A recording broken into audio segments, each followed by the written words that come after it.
St. Florian Church and Dodge, Maine were the things that built Hamtramck. Dodge, Maine really provided the income for people so they could live, and St. Florian was for their religious needs and their social needs. It really was an incredibly important place in Hamtramck. In the old days, you would go for, today when you have a book club, you go to somebody's house, like a library or a coffee shop. In the old days, for something like that, you would have come to St. Florian. There were all kinds of activities going on there all the time, and there still are to a degree. Kowalski Sausage Company. They opened up in here in about 1924, this building that was built in the 1940s. Cafe 1923 is a really cool place if you haven't been there. That place is an old corner grocery store, meat market, and since been converted into a really cool coffee shop, but it still has the original lockers in there. Mm-hmm. So Kelly's Bar is, I've been here for about 70 years now. St. Florian Parish was established in 1907, and they had masses in a school, in a storefront on Joseph Campo. Then in 1909, this land was donated to them, and they built this building here.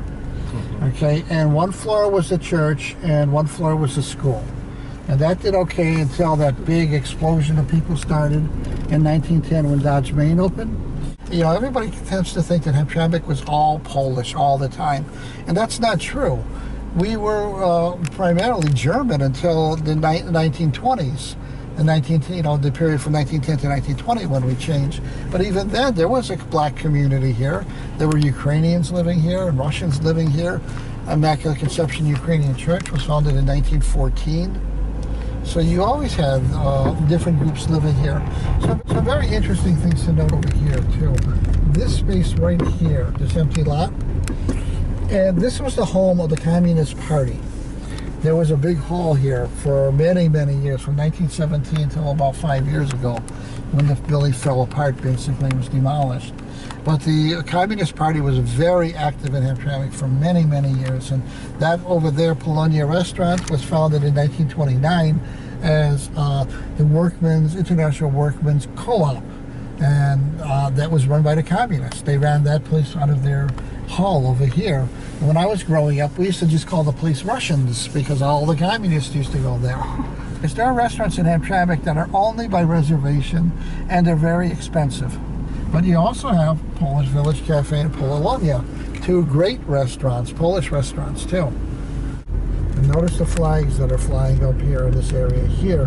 That's to commemorate at least some of the different ethnic groups that now live in Hamtramck, because we have so many diverse ones here now. You also get to see a little bit of the different restaurants too. We saw the Polish ones.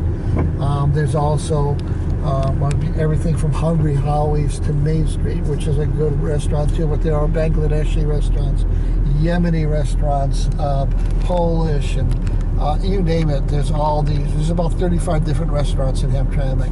When did the Polish people start leaving Hamtramck? Well, they started leaving in about 1930.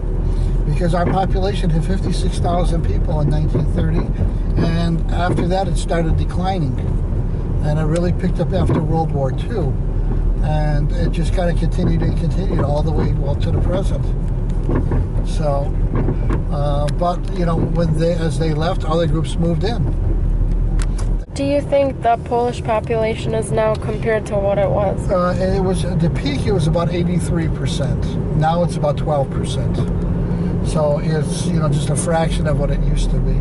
But now we're much more diverse. 20% African American, 20% Yemeni, 20% Bangladeshi, and 12% Polish, and then everything else you can think of is here.